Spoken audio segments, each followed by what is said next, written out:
In this video we will print money with a technique known as Each Way Arbing. Here we will learn what an each way bet is and when there is value in them. Finally we will finish by looking at the characteristics of an each way value race.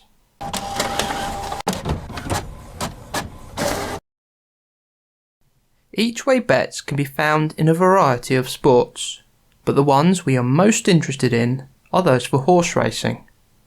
For this type of bet, the bookmaker takes twice your staked amount in order for you to receive a return on the place of your selected horse.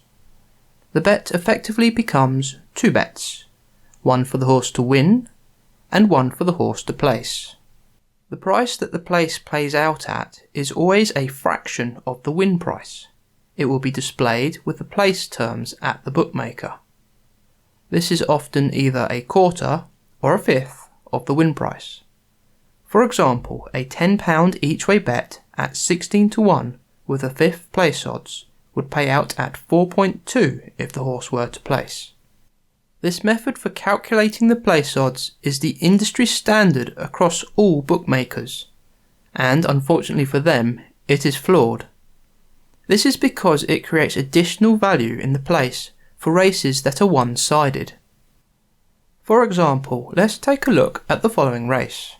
We have 5 runners with a very short priced favourite.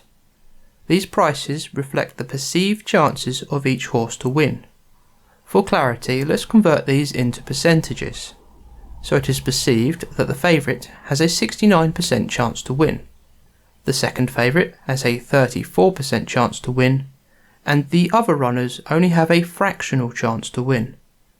However, on looking at the trading price for the place, you'll see that the perceived chance to place for the second favourite is 1.36, or 74%. This is greater than a quarter of the win price, so by backing this horse each way at 2.88 or higher, we will have value in the place over the exchange.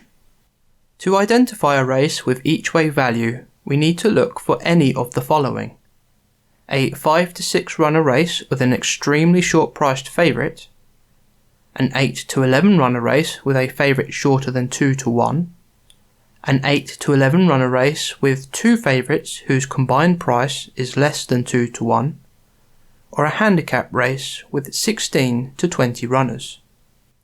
We will now do a worked example on identifying our target races. This can be done any time from late evening to early morning, as this is when the liquidity begins to fill on the exchange. We go to oddschecker.com and select horse racing and then the day for the races. We now need to manually search through the races of each meeting and take note of any races that match the criteria. The races at Newmarket have already been checked and show nothing of value. So we will begin here with races at Down Royal. We open up each race in a new tab and close any that do not meet the criteria. For each race we look at the number of runners and then the overview of prices for the race. The 1240 has 6 runners, but there are 2 odds-on favourites. We will record this race as a potential, as one of the favourites may drift in price. The 110 race has 7 runners. This does not meet our criteria, and so the tab is closed. The same is true for the 220. Having 14, the tab is closed. The 255, however, is a perfect example of the type of race we are looking for. It has 6 runners and an extremely short priced favourite. This meets the first example of an each way value race, and so the tab will be left open to record the race later. Finally, the 3:30 and the 4:05 both have 6 runners, but neither meet the criteria and their tabs are closed.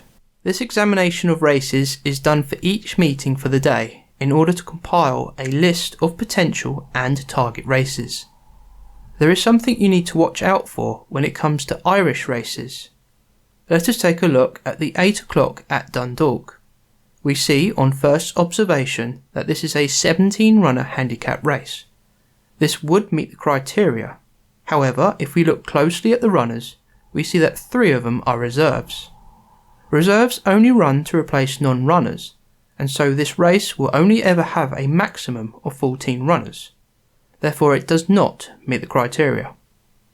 We now have a list of our target and potential races and are now prepared for a day of Each Way Arbing. This concludes part 1 of Each Way Arbing. We learned what an each way bet is, when there is value in them, and how to identify an each way value race.